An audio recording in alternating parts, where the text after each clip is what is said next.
북한 인민군 역사상 전례 없는 탈북 사건이 발생했습니다. 폭풍군단 국경수비연대 연대장이 자신의 부하 6명과 함께 군 조직을 버리고 집단 탈북을 감행했습니다. 이는 단순한 탈북이 아니었습니다. 북한 체제의 핵심 계층인 대좌계급의 군인이 자신의 지휘권을 이용해 군대를 이탈한 충격적인 사건이었죠. 그는 당의 절대적인 신임 속에 국경 최전방을 지키던 인물이었습니다. 또한 국경수비연대는 탈북자들을 막는 마지막 장치였죠. 그런 그곳을 지키던 7명의 군인들이 한날 한시에 전원 탈북했다는 것에 북한 지도부 당과 보위부는 그야말로 아수라장이었습니다. 연대장의 탈북은 가족과 친인척까지 모두 숙청되는 연좌제의 공포를 스스로 감수하는 선택이었습니다. 어떻게 이런 일이 가능했을까요? 한때 체제의 가장 강력한 충견이었던 그가 왜 돌아서야 했을까요? 이 사건은 북한군 내부의 고질적인 모순을 적나라하게 보여줍니다. 충성과 인명경시가 충돌하는 지점에서 발생한 하나의 비극이었죠. 강철민 대좌의 마지막 선택은 단 한 번의 무리한 훈련과 그로 인한 두 병사의 죽음에서 시작됐습니다. 이야기에 앞서 이곳은 잊히면 안 될 이야기들을 기록하는 채널입니다. 구독과 좋아요는 묻힌 이야기들이 세상 밖으로 나오는 힘이 됩니다. 더불어 오늘의 사연자에게 따뜻한 환영의 인사를 댓글로 남겨주신다면 평양 스케치에서 전하겠습니다. 저는 강철민입니다. 북한 인민군 대좌였어요. 폭풍군단 국경수비연대 연대장으로 4년을 근무했죠. 사람들은 연대장이면 권력이 있다고 생각합니다. 명령을 내리고 부하들을 움직이고 작전을 지휘하는 사람이라고요. 하지만 그건 절반만 맞는 말이에요. 북한군에서 연대장은 명령을 내리는 사람이 아니었죠. 명령을 받는 사람이었습니다. 위에서 내려오는 지시를 그대로 실행하는 게 제 일이었어요. 의문을 품으면 안 됐죠. 질문을 하면 더 안 됐습니다. 저는 그 규칙을 22년 동안 지켰어요. 한 번도 어긴 적이 없었죠. 그게 군인이라고 생각했습니다. 그게 충성이라고 믿었어요. 연대장 발령을 받던 날을 아직 기억하죠. 2013년 가을이었습니다. 사단장이 직접 제 손을 잡았어요. 동무는 당이 믿는 간부요. 그 말을 들었을 때 가슴이 뜨거웠습니다. 저는 고개를 숙였어요. 충성을 다하겠습니다. 그렇게 대답했죠. 진심이었습니다. 그때는 정말 그랬어요. 제가 지키는 국경이 조국을 지키는 거라고 믿었죠. 제가 훈련시키는 병사들이 나라의 방패라고 생각했습니다. 하지만 4년이 지나면서 뭔가 달라지기 시작했어요. 처음엔 작은 것들이었죠. 훈련 일정이 자꾸 앞당겨졌습니다. 병사들의 식사량은 줄어들었어요. 군복은 해지고 군화는 닳았죠. 보급은 오지 않았습니다. 그런데 상부의 명령은 점점 많아졌어요. 실적을 올려라. 숫자를 맞춰라. 보고서를 다시 써라. 저는 그 명령들을 따랐습니다. 의문을 품지 않았어요. 그게 제 일이라고 생각했죠. 그런데 그해 겨울 모든 게 바뀌었습니다. 얼음이 깨지던 그 밤이었어요. 2명의 병사가 검은 물속으로 사라졌죠. 저는 그 자리에 서 있었습니다. 손을 뻗었지만 닿지 않았어요. 그리고 다음 날 상부의 지시가 내려왔죠. 훈련 중 사망자 없음. 기록 보고 금지. 저는 그 문서를 받아들었습니다. 손이 떨렸어요. 하지만 서명을 했죠. 그게 제 마지막 복종이었습니다. 그날 밤 이후로 저는 더 이상 예전의 저로 살 수 없었습니다. 하지만 그 밤이 오기 전까지 제 삶은 단순했어요. 명령을 받고 따르고 다음 명령을 기다리는 것이었죠. 의심은 사치였습니다. 질문은 더 큰 사치였어요. 저는 1975년 함경북도 회령에서 태어났습니다. 아버지는 6.25 참전 용사였어요. 어머니는 방직공장 노동자였죠. 집안은 가난했지만 성분만큼은 핵심 계층이었습니다. 아버지의 전쟁 경력 덕분이었어요. 저는 18배 입대했습니다. 1993년 봄이었죠. 신병훈련소는 양강도 산골에 있었어요. 거울 앞에서 처음 군복을 입던 날을 기억합니다. 어깨가 넓어 보이더군요. 그때는 그게 전부였죠. 훈련은 혹독했습니다. 새벽 5시 기상, 밤 10시 취침이었어요. 강냉이 밥에 소금국이 하루 세 끼였죠. 불평하는 병사는 생활총화에서 비판을 받았습니다. 비판을 받으면 휴가가 취소됐어요.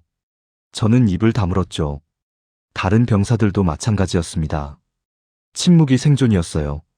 훈련소를 수료하고 국경수비대에 배치됐습니다. 함경북도 두만강 인근이었죠. 그곳에서 처음으로 국경을 봤어요. 강 건너 중국 땅에 불빛이 반짝이더군요. 북한 쪽은 어두웠습니다. 그 대비가 이상하게 느껴졌어요.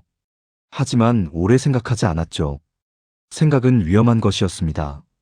저는 병사로 5년을 복무했어요. 성실했죠. 명령에 토를 달지 않았습니다. 1998년에 하사관으로 진급했어요. 고난의 행군이 끝나가던 시기였죠. 그해 겨울, 군대 안에서도 굶어 죽는 사람이 있었습니다. 배급이 끊긴 지 오래였어요. 병사들은 산에서 풀뿌리를 캤죠. 나무 껍질을 벗겨 끓여 먹기도 했습니다. 저도 그랬어요. 위장이 쓰렸죠. 그래도 쓰러지지 않았습니다. 쓰러지면 끝이었어요. 2003년에 소위로 임관했습니다. 어머니가 울었어요. 아버지는 이미 돌아가신 뒤였죠. 어머니 손을 잡았을 때 뼈만 남아있더군요. 배급이 없어서 제대로 못 드셨던 겁니다. 저는 월급에서 조금씩 떼어 어머니께 보냈어요. 그게 제가 할 수 있는 전부였죠. 장교 생활은 병사 때와 달랐습니다. 책임이 생겼어요. 부하들의 생사가 제 판단에 달렸죠. 처음 소대를 맡았을 때 소대원 30명의 얼굴을 외웠습니다. 이름도 외웠어요. 고향도 물어봤죠. 그게 지휘관의 도리라고 생각했습니다. 2008년에 대위로 진급해 중대장을 맡았어요. 병력이 100명으로 늘었죠. 상부와의 접촉이 잦아졌습니다. 그때부터 뭔가 어긋나기 시작했어요. 상부의 명령은 현장과 맞지 않았죠. 사격 훈련을 하라는데 탄약이 없었습니다. 행군 거리를 늘리라는데 병사들 군화가 다해졌어요. 저는 보고서를 올렸죠. 탄약이 부족하다고, 군화 보급이 필요하다고 썼습니다. 답은 늘 같았어요. 알아서 해결하라는 것이었죠. 저는 알아서 해결했습니다. 탄약 없이 사격 자세만 훈련시켰어요. 군화 없는 병사는 맨발로 뛰게 했죠. 그게 현실이었습니다. 2013년 가을, 대좌 진급과 함께 연대장 발령을 받았어요. 사단장이 제 손을 잡던 그 순간은 일막에서 말씀드렸죠. 저는 그 자리에서 충성을 다하겠다고 대답했습니다. 진심이었어요. 연대 본부는 두만강에서 3km 떨어진 낡은 건물이었습니다. 난방은 거의 안 됐어요. 겨울이면 사무실 안에서도 입김이 보였죠. 저는 외투를 입고 서류를 넘겼습니다. 장갑을 끼고 펜을 잡았어요. 연대장이라고 다를 건 없었죠. 부하들은 더 추운 곳에서 근무했습니다. 초소는 산꼭대기에 있었어요. 바람이 살을 내는 곳이었죠. 병사들 얼굴이 갈라져 있었습니다. 동상에 걸린 손가락을 가진 병사도 있었어요. 의약품은 부족했죠. 저는 상부에 보고서를 올렸습니다. 의약품 보급을 요청했어요. 난방 연료 추가 배정도 요청했죠. 답은 늘 같았습니다. 예산이 없다는 것이었어요. 알아서 해결하라는 것이었죠. 저는 제 월급으로 장마당에서 약을 사왔습니다. 연료도 샀어요. 그게 연대장의 현실이었죠. 2016년 가을부터 훈련 지시가 갑자기 늘었습니다. 혹한기 야간 기동훈련, 도강훈련, 실전 대비 태세 점검이었어요. 명령서가 매주 내려왔죠. 저는 참모들과 일정을 짰습니다. 하지만 일정이 너무 빡빡했어요. 병사들은 이미 지쳐 있었죠. 식사량은 줄었습니다. 잠은 부족했어요. 훈련 중 쓰러지는 병사가 늘었죠. 저는 다시 보고서를 올렸습니다. 훈련 일정 조정을 요청했어요. 병사들 컨디션이 좋지 않다고 썼죠. 답은 똑같았습니다. 명령대로 실시하라는 것이었어요. 실적을 맞추라는 것이었죠. 저는 명령을 따랐습니다. 그게 군인이라고 생각했어요. 2017년 1월, 혹한기 훈련 명령이 내려왔습니다. 야간 기동훈련이었어요. 장소는 두만강 상류 절벽 구간이었죠. 강을 따라 10km를 이동하는 훈련이었습니다. 문제는 그의 겨울이 예년보다 따뜻했다는 거였어요. 얼음이 충분히 얼지 않았죠. 정찰조장 김도연 중위가 보고를 올렸습니다.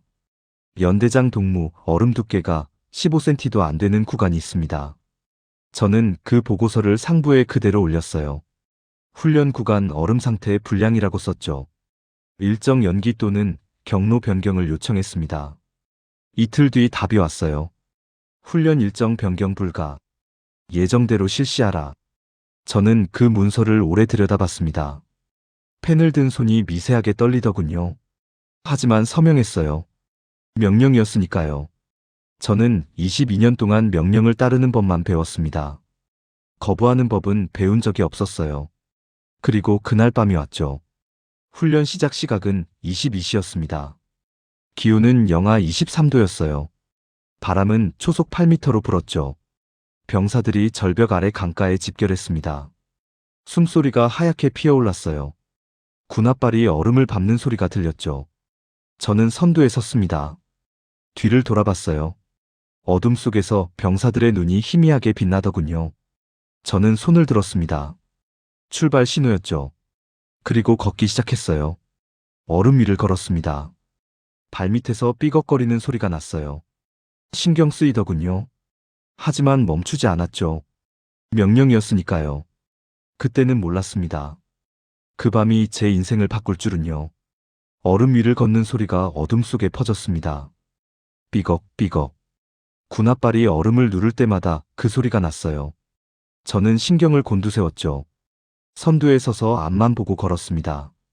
뒤에서 병사들의 숨소리가 들렸어요. 하얀 입김이 어둠 속에 피어올랐죠. 기온은 영하 23도였습니다.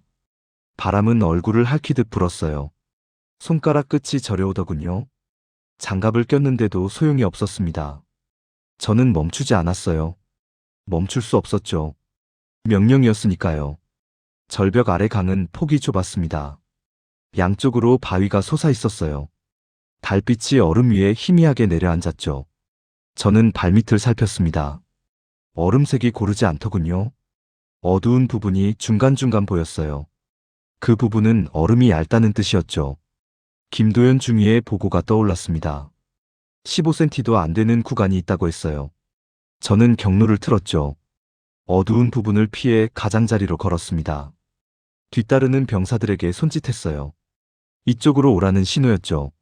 앞에서 두 번째로 걷던 박영수 대위가 고개를 끄덕였습니다. 그가 뒤를 돌아 병사들에게 전달했어요. 대열이 천천히 방향을 틀었죠. 30분쯤 걸었을 때였습니다. 강이 넓어지는 구간이 나왔어요. 절벽이 양옆으로 물러나면서 강폭이 2배로 늘었죠. 얼음색이 더 고르지 않았습니다. 군데군데 검은 부분이 보였어요. 저는 걸음을 멈췄습니다. 손을 들어 대열을 세웠어요. 박영수 대위가 다가왔죠. 연대장 동무, 이 구간이 문제입니다. 저는 고개를 끄덕였습니다. 앞을 살폈어요. 강 한가운데 얼음색이 유난히 어둡더군요. 저쪽은 피해야 했습니다. 저는 왼쪽 가장자리를 가리켰어요. 저쪽으로 우회한다. 박영수 대위가 뒤를 돌아 전달했죠. 대열이 다시 움직이기 시작했습니다. 저는 왼쪽 가장자리를 따라 걸었어요. 발밑 얼음이 단단하게 느껴졌죠. 한 발 한 발 내디뎠습니다. 뒤에서 병사들이 따라왔어요. 군홧발 소리가 규칙적으로 울렸죠. 삐걱, 삐걱, 삐걱. 그 소리만 들리던 밤이었습니다. 그때였어요. 다른 소리가 들렸죠. 저는 멈췄습니다. 숨을 참았어요. 다시 들렸죠. 얼음이 갈라지는 소리였습니다. 저는 뒤를 돌아봤어요. 대열 중간쯤에서 병사들이 멈춰 있었죠. 어둠 속에서 누군가 소리쳤습니다. 얼음이 갈라집니다. 저는 뛰기 시작했어요. 대열을 향해 달렸죠. 그 순간 더 큰 소리가 났습니다. 쩍. 얼음이 무너지는 소리였어요. 저는 그 자리에 멈춰 섰습니다. 눈앞에서 벌어지는 일을 봤어요. 정태식 상등병이 허리까지 물에 빠져 있었죠. 그는 팔을 휘저었습니다. 얼음 가장자리를 잡으려 했어요. 옆에 있던 윤석진 상등병이 손을 뻗었죠. 정태식의 손을 잡으려 했습니다. 그 순간 윤석진 발밑에 얼음도 무너졌어요. 두 사람이 동시에 물속으로 빠졌습니다. 검은 물이었어요. 달빛도 닿지 않는 물이었죠. 저는 소리쳤습니다. 밧줄, 밧줄 가져와. 뒤에서 누군가 뛰어왔어요. 최성호 상사였죠. 그가 밧줄을 풀었습니다. 저는 밧줄 끝을 잡았어요. 물가로 다가갔죠. 얼음이 삐걱거렸습니다. 한 발짝 더 가면 제가 빠질 것 같았어요. 저는 멈춰야 했습니다. 밧줄을 던졌어요. 물속을 향해 던졌죠. 밧줄이 검은 물 위에 떨어졌습니다. 아무것도 잡히지 않았어요. 저는 다시 던졌습니다. 또 던졌어요. 3번, 4번, 5번 던졌죠. 밧줄은 허공만 가르고 물 위에 떨어졌습니다. 물속에서 손이 올라오지 않았어요. 머리도 보이지 않았죠. 검은 물만 찰랑거렸습니다. 저는 그 자리에 서 있었어요. 밧줄을 쥔 손이 떨렸죠. 입술이 바짝 말랐습니다. 뭔가 말하려 했어요. 하지만 아무 소리도 나오지 않았죠. 시간이 흘렀습니다. 얼마나 흘렀는지 몰라요. 박영수 대위가 제 옆에 섰습니다. 그는 아무 말도 하지 않았어요. 그냥 물을 바라보고 있었죠. 병사들도 마찬가지였습니다. 아무도 말하지 않았어요. 강바람 소리만 들렸죠. 쌩 하고 부는 바람이었습니다. 저는 밧줄을 천천히 감았어요. 손가락에 힘이 들어가지 않더군요. 밧줄은 젖어 있었습니다. 차가웠어요. 저는 고개를 들었죠. 병사들이 저를 보고 있었습니다. 어둠 속에서 그들의 눈이 희미하게 빛났어요. 두려움이었죠. 저도 같은 눈을 하고 있었을 겁니다. 저는 입을 열었어요. 훈련 중지.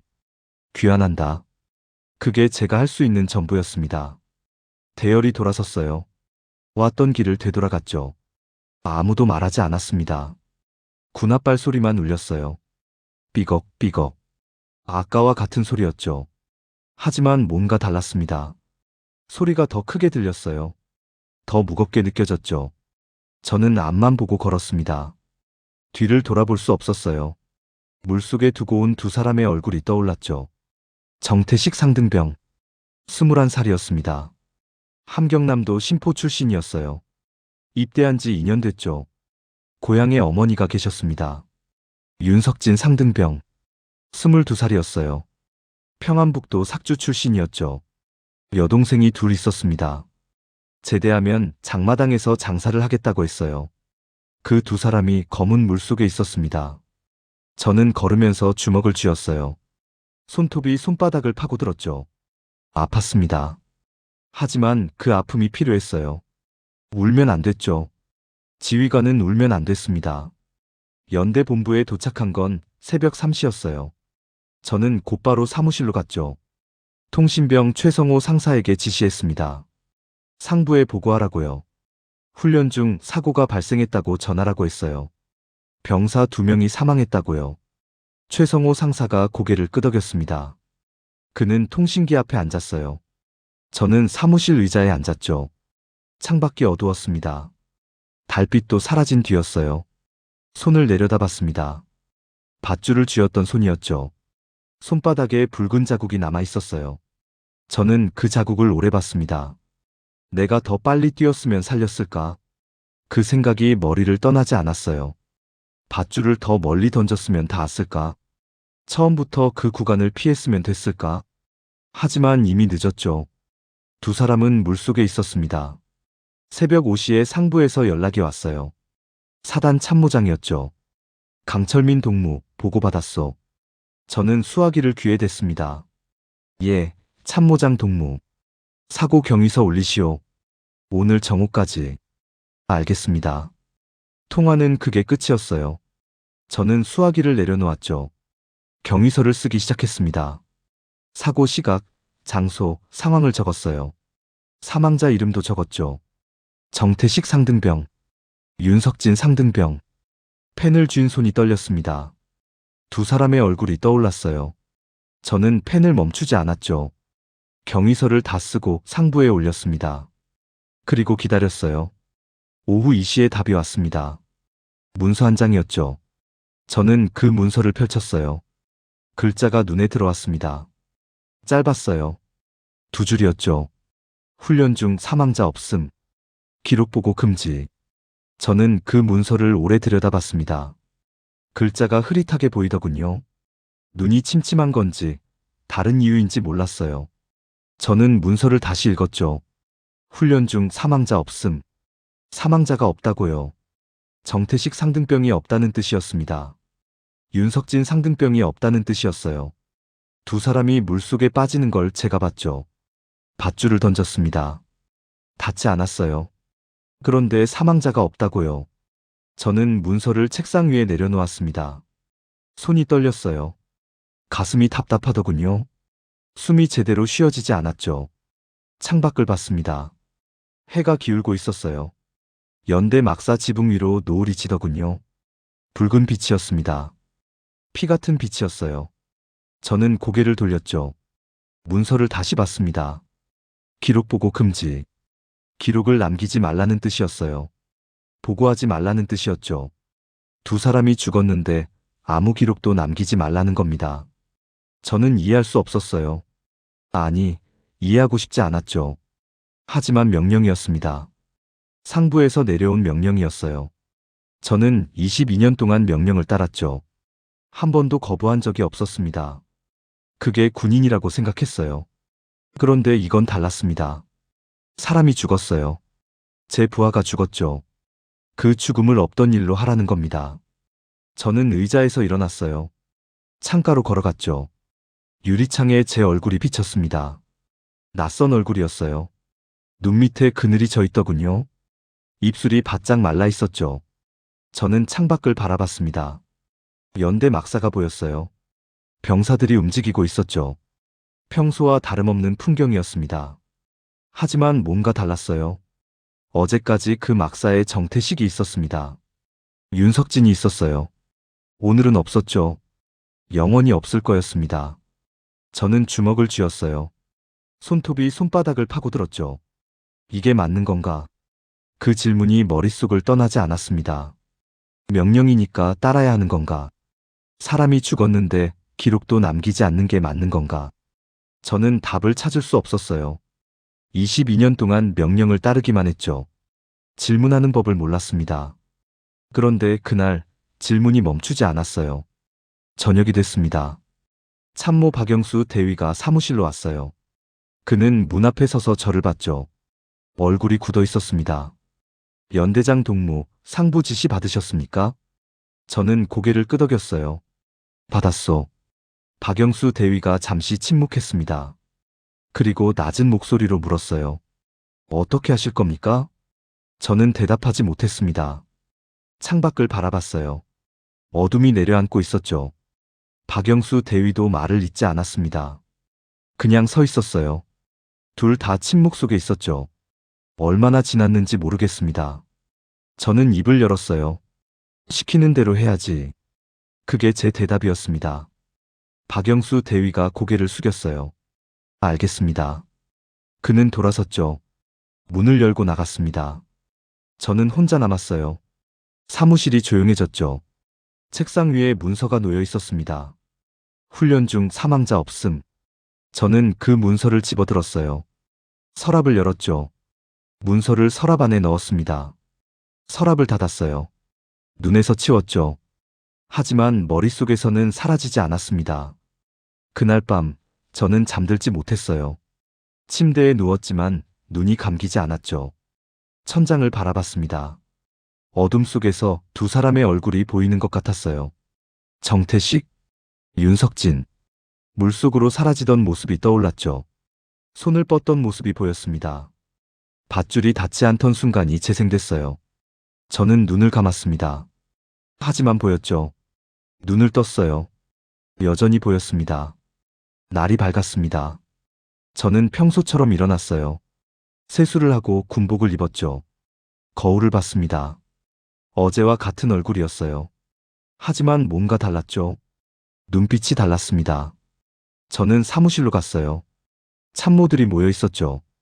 저는 회의를 시작했습니다. 평소와 같은 회의였어요. 훈련 일정, 보급 현황, 병력 배치를 논의했죠. 아무도 어젯밤 일을 꺼내지 않았습니다. 정태식 이름을 말하는 사람이 없었어요. 윤석진 이름도 없었죠. 두 사람은 이미 지워진 것 같았습니다. 회의가 끝났어요. 참모들이 나갔죠. 저는 혼자 앉아 있었습니다. 책상 위에 서류가 쌓여 있었어요. 손을 뻗어 서류를 집었죠. 글자가 눈에 들어오지 않았습니다. 저는 서류를 내려놓았어요. 서랍을 열었죠. 어제 넣어둔 문서가 있었습니다. 훈련 중 사망자 없음. 저는 그 문서를 다시 꺼냈어요. 오래 들여다봤죠. 글자 하나하나가 눈에 박혔습니다. 이게 체제구나. 그 생각이 들었어요. 전투가 중요한 게 아니구나. 지휘가 중요한 게 아니구나. 기록이 중요하구나.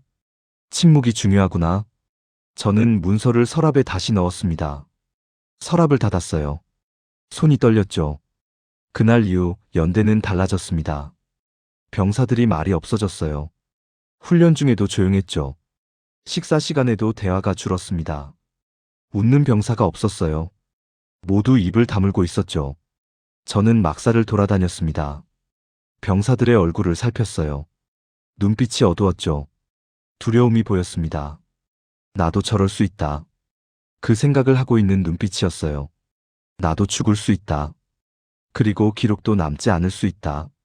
저는 그 눈빛을 정면으로 마주했습니다. 아무 말도 할 수 없었어요. 위로의 말이 떠오르지 않았죠. 거짓말은 하고 싶지 않았습니다. 정태식과 윤석진의 빈자리가 눈에 밟혔어요. 막사에 두 사람이 쓰던 침대가 있었죠. 이불이 개켜져 있었습니다. 아무도 그 침대를 건드리지 않았어요. 저는 그 침대 앞에 섰습니다. 한참을 서 있었죠. 미안하다. 속으로 그렇게 말했어요. 소리내어 말할 수는 없었습니다. 주변에 사람이 있었죠. 벽에도 귀가 있었습니다. 저는 돌아섰어요. 막사를 나왔죠. 바깥 공기가 차가웠습니다. 숨을 들이마셨어요. 가슴이 아프더군요.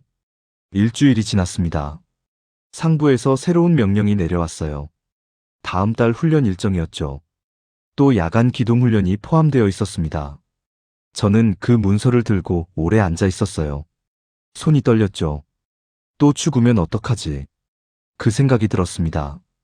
또 사망자 없음이라고 쓰라고 하면, 또 기록을 지우라고 하면. 저는 보고서를 올렸어요. 훈련 일정 조정을 요청했죠. 병사들 심리 상태가 불안정하다고 썼습니다. 이틀 뒤 답이 왔어요. 예정대로 실시하라. 똑같은 답이었습니다. 저는 그 문서를 찢고 싶었어요. 하지만 찢지 않았죠. 서랍에 넣었습니다. 다른 문서들 위에 쌓았어요. 그날 밤, 저는 또 잠들지 못했습니다. 침대에 누워 천장을 봤어요. 어둠 속에서 질문이 떠올랐죠. 나는 뭘 하고 있는 거지? 22년 동안 뭘 한 거지? 명령을 따랐다. 충성을 다했다. 그런데 결국 뭐가 남았지? 두 사람이 죽었습니다. 기록은 없었어요. 아무 일도 없었던 것처럼 됐죠. 이게 내가 지킨 체제인가? 그 질문이 머릿속을 떠나지 않았습니다. 저는 눈을 감았어요. 하지만 잠은 오지 않았죠. 날이 밝을 때까지 그 질문과 함께 있었습니다. 그 질문은 사라지지 않았습니다. 아침에 눈을 떠도 있었어요. 밥을 먹어도 있었죠. 훈련을 지휘해도 머릿속에서 맴돌았습니다. 저는 평소처럼 행동했어요. 회의를 열고 보고서를 쓰고 명령을 내렸죠. 겉으로는 달라진 게 없었습니다. 하지만 속은 달랐어요. 펜을 들 때마다 손끝이 떨렸죠. 서류를 넘길 때마다 그 문서가 떠올랐습니다. 훈련 중 사망자 없음. 그 문장이 눈앞에 아른거렸어요. 사고가 있고 2주가 지났습니다. 어느 날 저녁 박영수 대위가 사무실로 왔어요. 문을 닫고 들어왔죠. 그는 제 앞에 서서 잠시 침묵했습니다. 그리고 낮은 목소리로 말했어요. 병사들 사이에서 이상한 이야기가 돈다고 했습니다. 정태식과 윤석진 이야기였죠. 왜 기록이 없느냐고 수군거린다고 했어요. 저는 창밖을 봤습니다. 어둠이 내려앉고 있었죠. 박영수 대위가 한마디를 더 했습니다. 자기도 같은 생각을 하고 있다고요. 그 말이 공기 중에 떠 있었어요. 저는 대답하지 않았습니다. 박영수 대위도 더 말하지 않았죠. 그는 고개를 숙이고 나갔습니다. 문이 닫혔어요. 저는 혼자 앉아 있었습니다. 같은 생각. 그 말이 머릿속에 남았어요. 저만 이상한 게 아니었습니다. 그날 밤, 저는 침대에 누워 천장을 바라봤어요. 눈을 감아도 잠이 오지 않았죠. 이대로 살 수 있을까 생각했습니다. 명령을 따르고, 기록을 지우고, 침묵하며 사는 삶이었어요. 또 누군가 죽으면 어떻게 할지 생각했죠. 또 사망자 없음이라고 쓰라고 하면 어떻게 할지 생각했습니다. 그때도 서명할 수 있을까 생각했어요. 답은 나오지 않았습니다. 하지만 한 가지는 분명했어요. 예전처럼은 살 수 없었죠. 사고가 있고 한 달이 지났습니다. 저는 조용히 움직이기 시작했어요. 믿을 수 있는 사람을 찾아야 했습니다. 박영수 대위가 첫 번째였어요. 그는 이미 같은 생각을 하고 있었죠. 저는 어느 날 저녁 그를 따로 불렀습니다. 연대 본부 뒤편 창고였어요. 아무도 없는 곳이었죠. 지난번에 한 말이 아직도 그러냐고 물었습니다. 그가 고개를 끄덕였어요. 달라진 게 없다고 했죠. 저는 나도 그렇다고 말했습니다. 그게 시작이었어요. 김도연 중위가 두 번째였습니다. 정찰조장이었어요. 얼음 두께가 부족하다고 보고했던 사람이었죠. 그도 같은 질문을 품고 있었습니다. 왜 자기 보고가 무시됐는지, 왜 두 사람이 죽어야 했는지. 저는 그를 따로 만났어요. 그날 밤 생각나느냐고 물었습니다. 그가 잊을 수가 없다고 했어요. 저도 그렇다고 말했죠. 그는 제가 어떻게 하든 따르겠다고 했습니다. 눈빛이 단단했어요. 세 번째는 최성호 상사였습니다. 통신병이었어요. 사고 당일 밤 밧줄을 가져왔던 사람이었죠. 그도 물속을 봤습니다. 두 사람이 사라지는 걸 봤어요. 저는 그를 만났습니다. 요즘 어떠냐고 물었어요. 그가 잠이 안 온다고 했죠. 저도 그렇다고 말했습니다. 그는 제가 뭔가 생각하고 있는 것 같다고 했어요. 저는 대답하지 않았죠. 그냥 그를 봤습니다. 최성호 상사가 천천히 고개를 끄덕였어요. 자기도 같이 하겠다고 했죠. 네 번째는 이준혁 중사였습니다. 운전병이었어요. 말이 없는 사람이었죠. 하지만 눈빛은 날카로웠습니다. 저는 그를 오래 관찰했어요. 어느 날 그가 먼저 다가왔습니다. 요즘 제 행동이 달라졌다고 했어요. 뭔가 준비하고 있는 것 같다고 했죠. 저는 그를 똑바로 봤습니다. 그래서 어쩌겠냐고 물었어요. 그가 잠시 침묵했습니다. 그리고 자기도 끼워달라고 했어요. 다섯 번째와 여섯 번째는 한민수 하사와 오진우 하사였습니다. 둘 다 경계병이었어요. 국경을 지키는 사람들이었죠. 저는 그들을 오래 지켜봤습니다. 조용하고 성실한 병사들이었어요. 불만을 입 밖에 내지 않았죠. 하지만 눈빛에서 무언가 읽혔습니다. 저는 두 사람을 함께 불렀어요.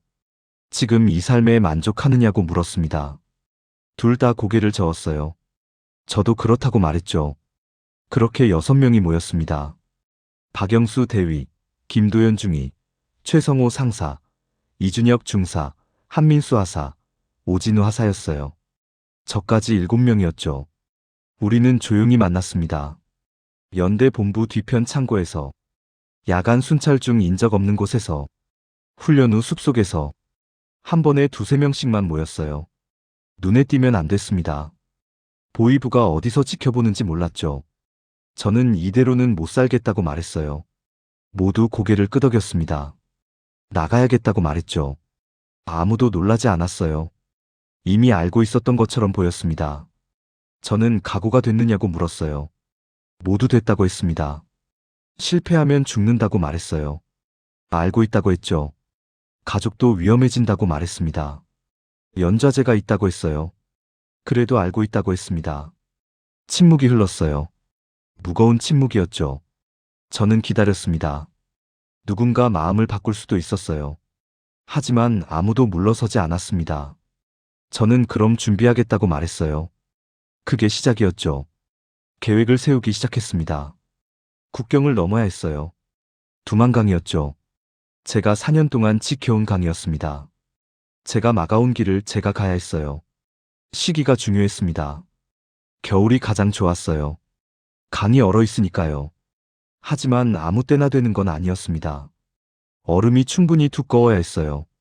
정태식과 윤석진처럼 되면 안 됐죠.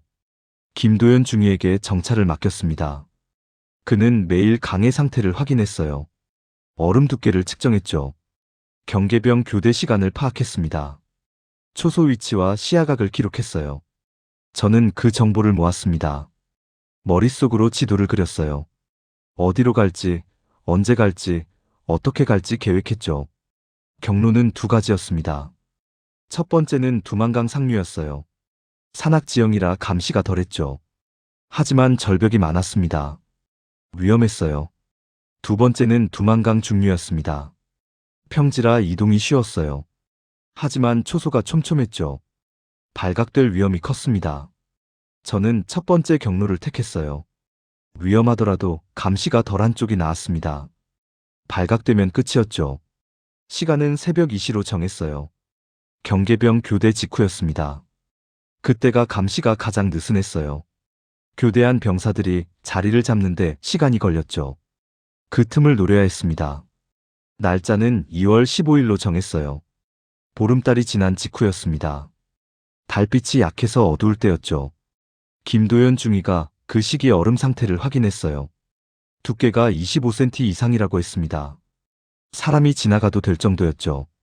저는 부하들에게 각자 역할을 맡겼어요. 박영수 대위는 선두였습니다. 길을 안내하는 역할이었어요. 김도연 중위는 정찰이었습니다. 앞서가며 상황을 확인하는 역할이었죠. 최성호 상사는 통신이었습니다. 만약을 대비해 무전기를 챙기는 역할이었어요.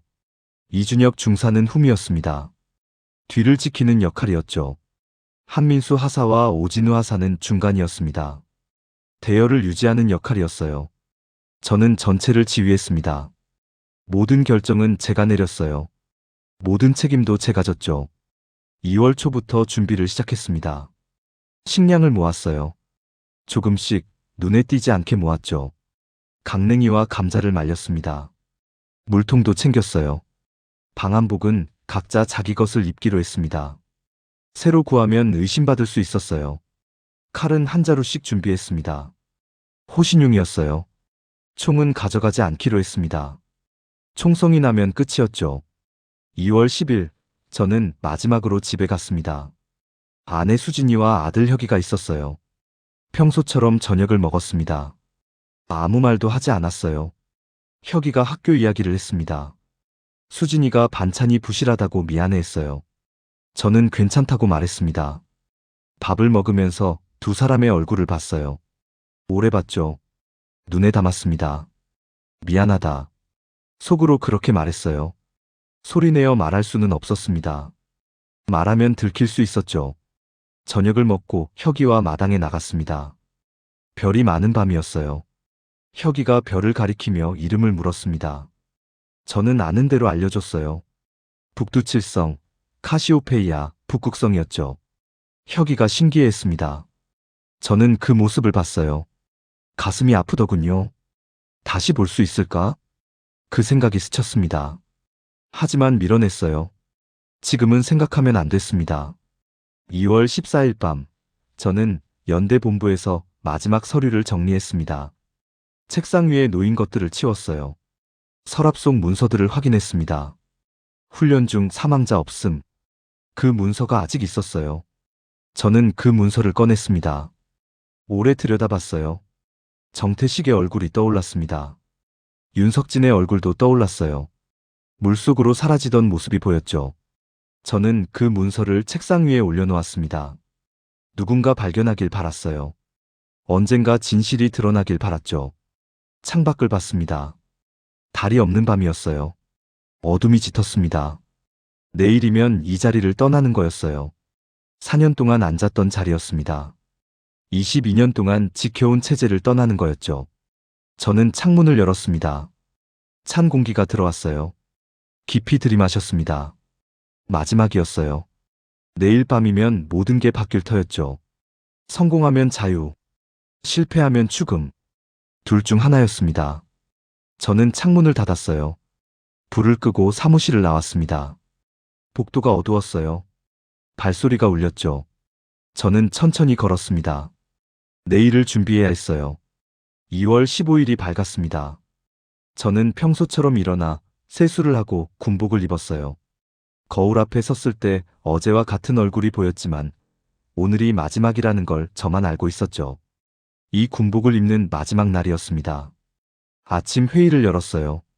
참모들이 모여 훈련 일정을 논의하고 보급 현황을 점검했습니다. 저는 일부러 평소와 똑같이 행동했어요.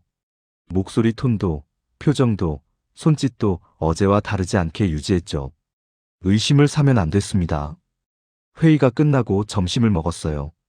강냉이밥에 된장국이었습니다. 저는 숟가락을 들고 천천히 입에 넣으며 이게 북한에서 먹는 마지막 밥이라고 생각했어요. 맛은 평소와 같았지만 목구멍으로 넘어가는 느낌이 달랐습니다. 오후에는 막사를 돌아다녔어요. 병사들의 얼굴을 하나하나 봤습니다. 이름을 불러주기도 하고 어깨를 두드려주기도 했죠. 22년 동안 함께한 군대였어요. 마지막 인사를 하는 기분이었지만 아무도 눈치채지 못했습니다. 해가 기울기 시작하자 노을이 붉게 물들었어요. 저는 사무실 창가에 서서 연대 막사 지붕 위로 타오르는 하늘을 바라봤습니다. 북한에서 보는 마지막 노을이었어요. 붉은 빛이 눈에 스며들었죠. 저녁 점호에 참석했습니다. 병사들 앞에 서서 평소처럼 훈시를 했어요. 목소리가 떨릴까봐 짧게 끝냈습니다. 점호가 끝나고 막사로 돌아와 침대에 누웠지만 눈이 감기지 않았어요. 심장이 빠르게 뛰었고 손바닥에는 땀이 배어 있었습니다. 천장을 바라보며 시간이 흐르기를 기다렸어요. 밤이 깊어갈수록 연대는 조용해졌습니다. 막사 복도에서 발소리가 사라지고 병사들의 코 고는 소리만 희미하게 들렸어요. 저는 시계를 확인하며 약속 시간을 기다렸습니다. 마침내 시계 바늘이 약속한 시각을 가리켰어요. 저는 조용히 일어났습니다. 방한복을 껴입고 장갑을 꼈어요. 칼을 허리춤에 차고 배낭을 맸습니다. 안에는 말린 강냉이와 감자, 물통이 들어 있었어요. 문을 열 때 손잡이가 차갑게 느껴졌습니다. 복도는 어두웠어요. 발소리를 죽이며 걸었습니다. 심장이 목구멍까지 올라온 것 같았어요. 연대 본부 뒤편 창고로 향했습니다. 약속 장소에 도착하니 이미 5명이 와 있었어요.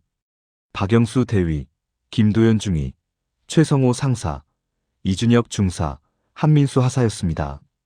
모두 방한복을 입고 배낭을 메고 있었어요. 얼굴은 어둠 속에서 희미하게 보였지만 눈빛만은 또렷했습니다. 오진우 하사만 아직 오지 않았어요. 저는 시계를 확인하며 기다렸습니다. 시간이 흐를수록 불안이 커졌어요. 발각됐나 하는 생각이 스쳤습니다. 그때 어둠 속에서 발소리가 들렸어요. 오진우 하사였습니다. 숨을 헐떡이며 도착한 그는 경계 근무 교대가 늦어졌다고 작은 목소리로 말했어요. 저는 고개를 끄덕였습니다. 7명이 모두 모였어요. 저는 그들의 얼굴을 하나하나 봤습니다. 박영수 대위의 단단한 눈빛, 김도연 중위의 긴장한 표정, 최성호 상사의 굳게 다문 입, 이준혁 중사의 차분한 얼굴, 한민수 하사와 오진우 하사의 젊은 눈동자가 어둠 속에서 빛났어요. 저는 낮은 목소리로 말했습니다. 지금부터 움직인다고요. 뒤돌아보지 말라고요. 무슨 일이 있어도 멈추지 말라고요. 모두 말없이 고개를 끄덕였어요. 김도연 중위가 선두로 나섰습니다. 정찰 역할이었어요. 그는 주위를 살피며 앞으로 걸었습니다. 박영수 대위가 그 뒤를 따랐고 한민수 하사와 오진우 하사가 중간에 섰어요. 최성호 상사가 그 뒤를 따랐고 이준혁 중사가 후미에서 뒤를 살폈습니다. 저는 대열 중간에서 전체를 지휘했어요. 창고 뒷문을 열고 나가니 차가운 공기가 폐를 찔렀습니다. 밖은 칠흑 같은 어둠이었어요. 달이 없는 밤이라 별빛만 희미하게 빛났습니다.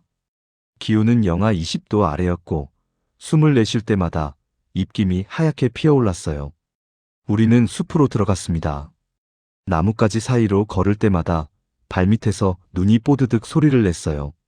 마른 가지가 부러지는 소리가 날 때마다 멈춰서 주위를 살피고 다시 움직였습니다.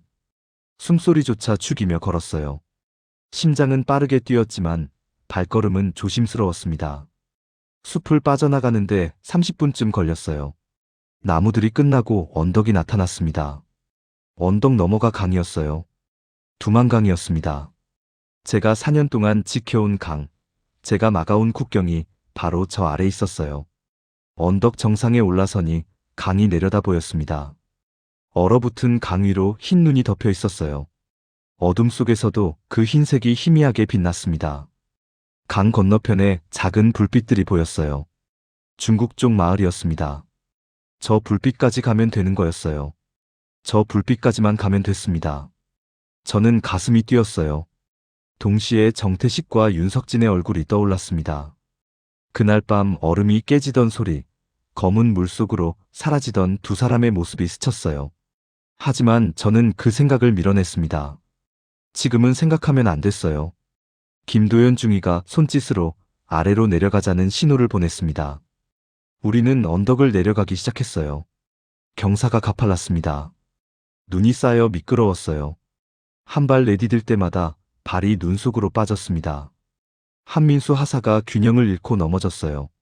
하지만 소리 지르지 않고 일어나 괜찮다는 손짓을 했습니다. 우리는 계속 내려갔어요. 강가에 도착하니 얼음이 눈앞에 펼쳐졌습니다. 가까이서 보니 얼음 표면에 금이 간 곳도 있었고 눈에 덮여 상태를 알 수 없는 곳도 있었어요. 저는 김도연 중위가 측정했던 구간을 떠올렸습니다. 이쪽으로 가면 두께가 충분하다고 했어요. 김도연 중위가 먼저 얼음 위로 올라갔습니다. 발로 몇 번 두드려 보더니 고개를 끄덕였어요. 단단하다는 신호였습니다. 박영수 대위가 따라 올라갔고 저도 뒤이어 얼음 위에 발을 디뎠어요. 발밑에서 삐걱거리는 소리가 났습니다.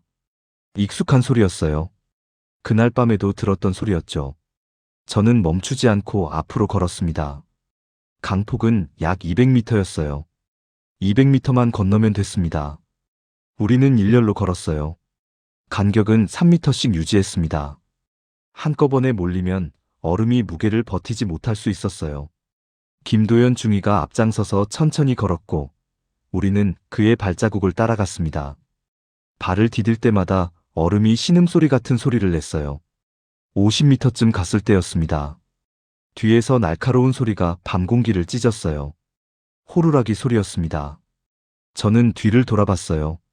언덕 위에 불빛이 보였습니다. 손전등이 좌우로 흔들리며 강을 향해 내려오고 있었어요. 경계병이 우리를 발견한 거였습니다. 발각됐어요. 저는 큰 소리로 외쳤습니다. 뛰어라고요. 7명 모두 뛰기 시작했습니다. 얼음 위를 달렸어요. 군홧발이 얼음을 박찰 때마다 삐걱거리는 소리가 크게 울렸습니다. 뒤에서 고함 소리가 들렸어요. 거기 서라! 서지 못해! 하는 소리가 어둠을 뚫고 왔습니다. 저는 뒤를 돌아보지 않았어요. 앞만 보고 달렸습니다. 팔을 휘저으며 최대한 빠르게 뛰었어요. 숨이 턱까지 차올랐지만 멈출 수 없었습니다. 100m쯤 갔을 때 하늘이 갑자기 밝아졌어요. 위에서 조명탄이 터진 거였습니다. 하얀 빛이 강 전체를 대낮처럼 비쳤어요. 눈이 부셔서 앞이 잘 보이지 않았습니다. 우리 7명의 그림자가 얼음 위에 길게 뻗었어요. 숨을 곳이 없었습니다. 그때 총성이 울렸어요. 탕 하는 소리와 함께 옆에 있던 얼음이 깨지며 조각이 튀었습니다. 총알이 얼음에 박힌 거였어요. 연속으로 총성이 울렸습니다. 귀가 먹먹해졌어요. 저는 고개를 숙이고 더 빠르게 뛰었습니다. 숨이 끊어질 것 같았어요. 폐가 얼어붙은 공기에 타는 것 같았습니다. 다리가 무거웠지만 멈출 수 없었어요. 멈추면 죽는 거였습니다. 150m 지점에서 앞에 있던 김도연 중위가 넘어졌어요. 얼음 위에서 발이 미끄러진 거였습니다. 박영수 대위가 뒤돌아서 손을 뻗어 그를 잡아 일으켰어요. 두 사람이 다시 뛰기 시작했습니다. 저는 그 모습을 보며 계속 달렸어요. 그때 뒤에서 신음소리가 들렸습니다. 뒤를 돌아보니 이준혁 중사가 어깨를 잡고 비틀거리고 있었어요. 총에 맞은 거였습니다. 어깨 부위에서 검은 피가 흘러내렸어요. 저는 뒤로 달려가 그의 팔을 잡았습니다. 끌다시피 하며 함께 뛰었어요. 이준혁 중사가 이를 악물었습니다. 신음소리도 지르지 않고 묵묵히 발을 움직였어요. 조명탄 빛 아래서 그의 얼굴이 창백하게 보였습니다. 하지만 눈빛은 살아있었어요. 170m, 180m. 중국 쪽 강가가 점점 가까워졌습니다.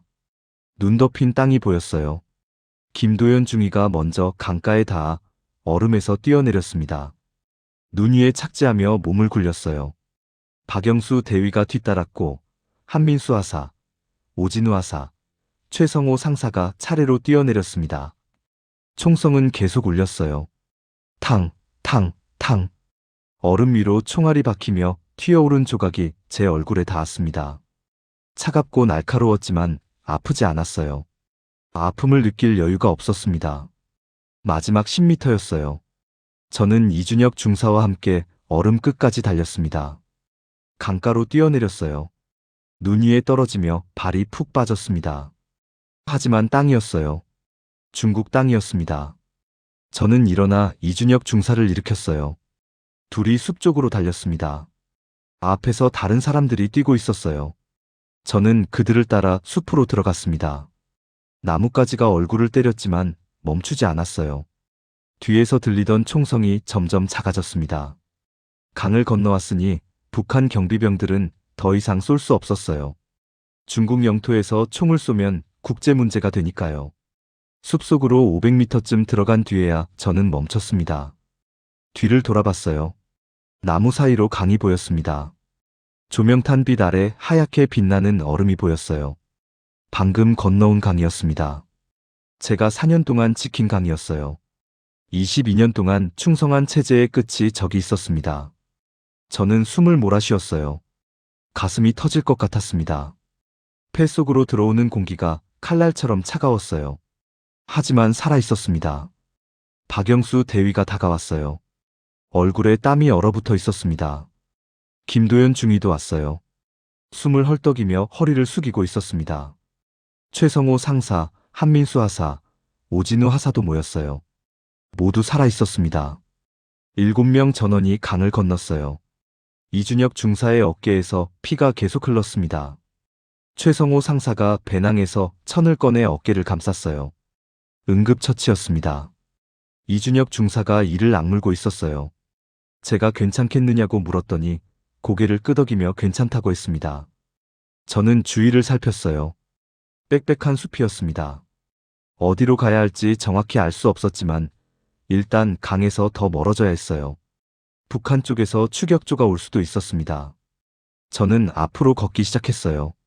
부하들이 뒤따랐습니다. 이준혁 중사는 한민수 하사가 부축했어요. 천천히 하지만 쉬지 않고 걸었습니다. 1시간쯤 걸으니 숲이 끝나고 흘길이 나왔어요. 포장되지 않은 좁은 길이었습니다. 길 옆으로 작은 마을이 보였어요. 중국 마을이었습니다. 집들 사이로 희미한 불빛이 새어나왔어요. 저는 멈춰서서 생각했습니다. 마을로 가면 도움을 받을 수도 있었어요. 하지만 신고당할 수도 있었습니다. 중국 공안에 잡히면 북송이었어요. 북송되면 공개 처형이었습니다. 저는 마을을 피해 우회하기로 결정했어요. 길을 따라 멀리 돌아갔습니다. 동쪽 하늘이 희미하게 붉어지기 시작했어요. 새벽이 오고 있었습니다. 낮에 움직이면 눈에 띄었어요. 은신처를 찾아야 했습니다. 숲속을 살피며 걷다가 작은 움막을 발견했어요. 오래전에 버려진 것 같았습니다. 지붕 일부가 무너져 있었고 문짝도 없었어요. 저는 안을 살폈습니다. 아무도 없었어요. 저는 부하들을 불러 여기서 쉬자고 했습니다. 모두 움막 안으로 들어갔어요. 좁은 공간에 7명이 겨우 들어갔습니다. 서로 몸을 붙이고 앉았어요. 바깥 기온은 여전히 영하 20도였습니다. 가만히 있으면 얼어 죽을 수 있었어요. 체온을 나눠야 했습니다. 저는 배낭에서 말린 강냉이를 꺼내 나눠줬어요. 모두 조용히 씹었습니다. 딱딱해서 씹기 힘들었지만 먹어야 살 수 있었어요. 이준혁 중사의 어깨 상태를 다시 확인했습니다. 피가 멈춰 있었어요. 총알이 관통한 것 같았습니다. 뼈는 다치지 않은 것 같아 다행이었어요. 창틈으로 밖을 보니 하늘이 점점 밝아지고 있었습니다. 해가 떠오르고 있었어요. 북한에서 보는 해가 아니었습니다. 중국에서 보는 첫 해였어요. 햇빛이 움막 안으로 스며들었습니다. 차가운 공기 속에서도 그 빛은 따뜻하게 느껴졌어요. 저는 부하들의 얼굴을 봤습니다. 모두 지쳐 있었어요. 눈 밑에 그늘이 져 있었고 입술은 갈라져 있었습니다. 하지만 눈빛은 살아 있었어요. 두려움 속에서도 안도감이 보였습니다. 우리는 해낸 거였어요. 강을 건넜습니다. 총알을 피했어요. 7명 모두 살아남았습니다. 하지만 아직 끝이 아니었어요. 여기는 중국이었습니다. 한국까지 가려면 긴 여정이 남아 있었어요. 브로커를 찾아야 했고, 돈이 필요했고, 중국 공안을 피해야 했습니다. 언제 잡힐지 모르는 상황이었어요. 저는 눈을 감았습니다. 잠시라도 쉬어야 했어요. 체력을 회복해야 밤에 다시 움직일 수 있었습니다. 눈을 감자 아내와 아들 얼굴이 떠올랐어요. 수진이의 웃는 얼굴, 혁이가 별을 가리키던 손가락이 보였습니다. 북에 두고 온 가족이었어요. 다시 볼 수 있을지 알 수 없었습니다. 가슴 한쪽이 아렸어요. 하지만 후회는 없었습니다. 저는 선택했어요. 돌아갈 수 없는 선택이었습니다. 앞으로만 갈 수 있었어요. 그게 제가 할 수 있는 전부였습니다. 중국에서 보낸 시간은 길고 불안했습니다. 낮에는 숨고 밤에만 움직였어요. 버려진 창고, 산속 동굴, 농가 헛간을 전전했죠. 브로커를 찾는 데만 열흘이 걸렸습니다. 돈이 필요했어요. 저는 북한에서 가져온 것들을 팔았습니다. 시계, 만년필, 군장교 배지까지 팔았어요. 그래도 부족했죠. 브로커는 라오스를 거쳐 태국으로 가는 루트를 제안했습니다. 가장 안전한 길이라고 했어요. 하지만 시간이 오래 걸렸죠. 우리는 중국을 횡단해야 했습니다. 밤마다 걷고 낮에는 숨었어요. 트럭 짐칸에 숨어 이동하기도 했습니다. 숨이 막히는 공간에서 몇 시간씩 버텼어요. 기침 소리 하나 내면 안 됐죠.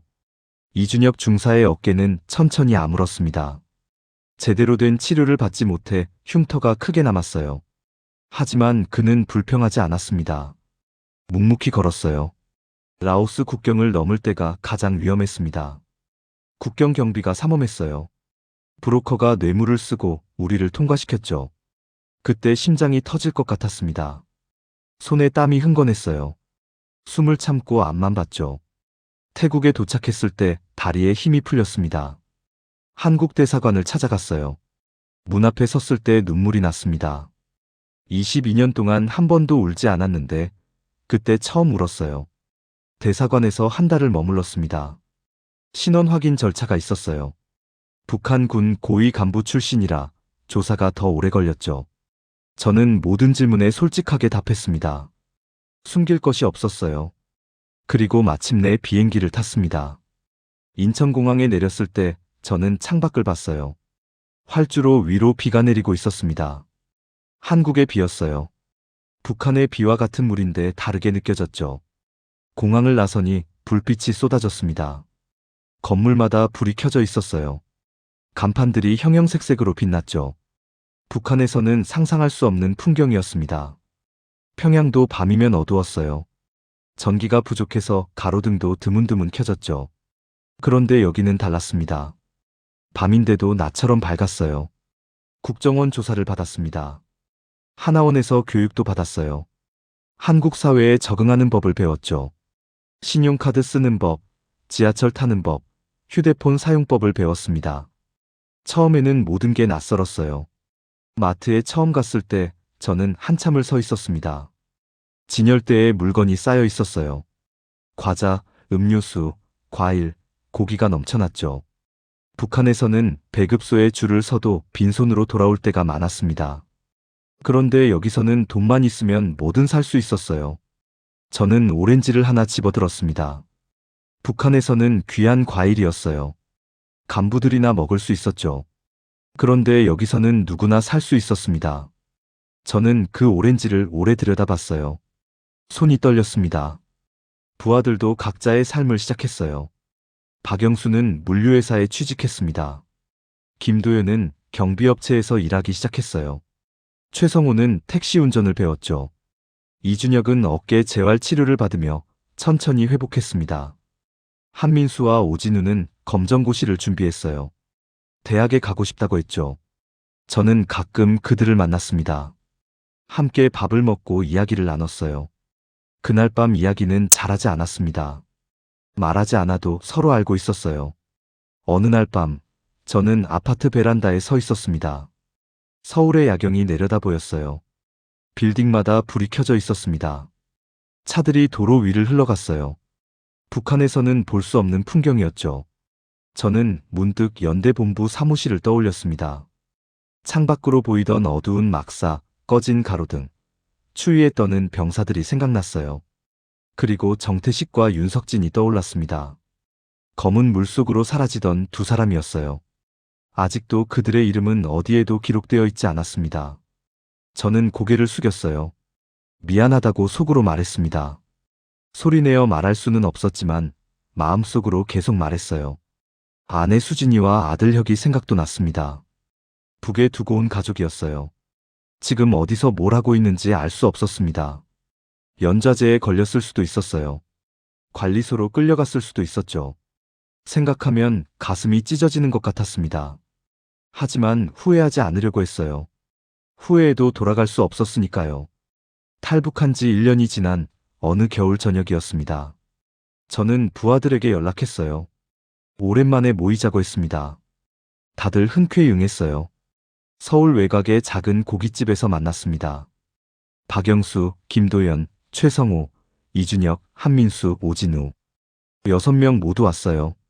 저까지 7명이었습니다. 테이블에 둘러앉으니 예전 생각이 났어요. 연대 본부 뒤편 창고에서 몰래 모이던 때가 떠올랐습니다. 그때는 목숨을 걸고 모였죠. 지금은 자유롭게 만날 수 있었습니다. 고기를 굽고 소주를 따랐어요. 잔이 찰랑거렸습니다. 저는 잔을 들었어요. 부하들도 잔을 들었습니다. 저는 천천히 입을 열었어요. 그날 밤 우리가 강을 건넌 지 1년이 됐다고요. 모두 살아있어서 다행이라고요. 저와 함께 해줘서 고맙다고요. 아무도 말하지 않았습니다. 그냥 고개를 끄덕였어요. 눈빛으로 대답했죠. 저는 잔을 부딪혔습니다. 쨍 하는 소리가 났어요. 소주를 입에 털어넣었습니다. 목구멍이 타는 것 같았어요. 하지만 따뜻했습니다. 박영수가 소주를 한 잔 더 따랐어요. 저에게 건네며 말없이 웃었습니다. 김도연은 고기를 뒤집으며 연기를 피했어요. 최성호는 휴대폰으로 사진을 찍었습니다. 이준혁은 왼손으로 젓가락을 들었어요. 오른쪽 어깨는 아직 완전하지 않았죠. 하지만 표정은 편안했습니다. 한민수와 오진우는 서로 장난을 치며 웃었어요. 어린 얼굴에 웃음이 번졌습니다. 저는 그 모습을 봤어요. 1년 전에는 상상할 수 없는 풍경이었습니다. 그때 우리는 총알을 피해 뛰고 있었어요. 얼음 위에서 목숨을 걸고 달렸죠. 지금은 따뜻한 가게에서 고기를 굽고 있었습니다. 소주를 마시며 웃고 있었어요. 창밖으로 눈이 내리기 시작했습니다. 하얀 눈이 가로등 불빛 아래로 떨어졌어요. 북한에서도 눈은 내렸습니다. 하지만 그때의 눈은 차갑기만 했어요. 훈련 중에 맞는 눈, 초소에서 경계 서며 맞는 눈이었죠. 지금 내리는 눈은 달랐습니다. 따뜻한 곳에서 바라보는 눈이었어요. 저는 잔을 다시 들었습니다. 부하들을 바라봤어요. 우리는 살아남았습니다. 강을 건넜고 총알을 피했고 여기까지 왔어요. 쉽지 않은 길이었습니다. 앞으로도 쉽지 않겠죠. 하지만 이제 우리는 자유로웠어요. 원하는 곳에 갈 수 있었습니다. 원하는 것을 먹을 수 있었어요. 원하는 말을 할 수 있었죠. 저는 소주를 한 모금 마셨습니다. 창밖에 눈을 바라봤어요. 정태식과 윤석진이 떠올랐습니다. 그들은 여기 없었어요. 그날 밤 검은 물속에 남았죠. 저는 속으로 말했습니다. 다음 잔은 너희 것이다 라고요. 테이블 위에 빈잔 2개를 놓았어요. 소주를 따랐습니다. 부하들이 그걸 봤어요. 아무도 묻지 않았습니다. 다들 알고 있었죠. 저는 그 2잔을 바라봤어요. 한참을 바라봤습니다. 그리고 고개를 숙였어요. 가게 안은 따뜻했습니다. 고기 굽는 소리가 지글거렸어요.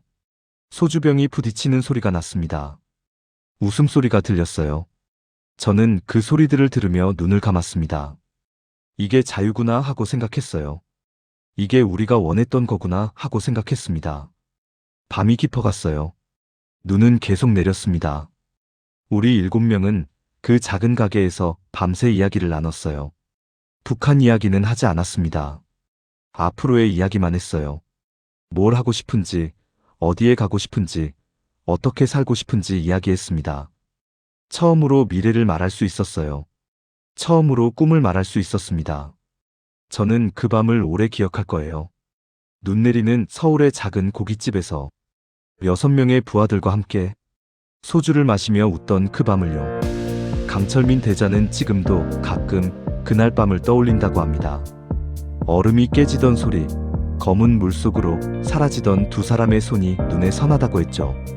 22년 동안 그는 명령을 따르는 게 충성이라고 믿었습니다. 질문하지 않는 게 군인의 도리라고 생각했어요. 하지만 그날 밤 이후 그 믿음은 산산이 부서졌죠. 체제는 그에게 죽은 병사들을 지우라고 명령했습니다. 기록을 남기지 말라고 했어요. 보고하지 말라고 했죠. 그는 서명했습니다. 손이 떨렸지만 서명했어요. 그게 마지막 복종이었죠. 그 뒤로 그는 더 이상 예전의 자신으로 살 수 없었습니다. 명령을 내리면서도 손끝이 떨렸어요. 훈련을 지휘하면서도 마음 한구석이 무너져 내렸죠. 그가 22년 동안 지켜온 체제는 전투를 중시하는 곳이 아니었습니다. 지휘를 중시하는 곳도 아니었어요. 기록과 침묵, 은폐를 중시하는 곳이었죠. 부하의 목숨보다 숫자가 중요한 곳이었습니다. 그래서 그는 떠났습니다. 부하 6명과 함께요. 그들은 목숨을 걸고 강을 건넜습니다. 조명탄이 터지고 총성이 울리는 속에서 뛰었습니다. 그리고 살아남았습니다. 지금 7명 모두 한국에서 새로운 삶을 살고 있습니다. 각자의 꿈을 꾸고 각자의 내일을 만들어가고 있어요. 처음으로 미래를 말할 수 있게 됐죠. 처음으로 자유가 뭔지 알게 됐습니다. 하지만 그들이 떠나온 곳에는 여전히 침묵이 있어요. 정태식 상등병과 윤석진 상등병의 이름은 아직도 어디에도 기록되어 있지 않습니다. 21살, 22살의 젊은 목숨들이었습니다. 강철민 대자는 그 두 사람을 잊지 못한다고 했습니다. 술을 마실 때면 빈잔 2개를 놓는다고 했어요. 소주를 따르고 한참을 바라본다고 했죠. 다음 잔은 너희 것이다 라고 속으로 말한다고 했습니다. 그게 그가 할 수 있는 전부라고 하면서요. 북한에서는 이런 일이 드물지 않습니다. 사람이 죽어도 기록이 남지 않는 일이 많습니다. 사람이 사라져도 아무도 묻지 않는 경우가 많죠. 강철민 대자는 그 침묵을 깨고 나왔습니다. 하지만 그가 떠나온 곳에는 여전히 수많은 사람들이 남아 있습니다. 말하고 싶어도 말할 수 없는 사람들이에요. 떠나고 싶어도 떠날 수 없는 사람들이죠. 오늘 이 이야기를 들으신 여러분께 여쭤봅니다. 만약 여러분이 강철민의 자리에 있었다면 어떤 선택을 하셨을까요? 명령을 따르고 침묵하셨을까요? 아니면 모든 것을 걸고 떠나셨을까요? 여러분의 생각을 댓글로 남겨주세요. 강철민 대자와 6명의 부하들에게 따뜻한 응원의 말씀도 부탁드립니다. 평양 스케치는 앞으로도 잊히면 안 될 이야기들을 기록하겠습니다. 구독과 좋아요는 더 많은 이야기를 전하는 힘이 됩니다. 시청해주셔서 감사합니다.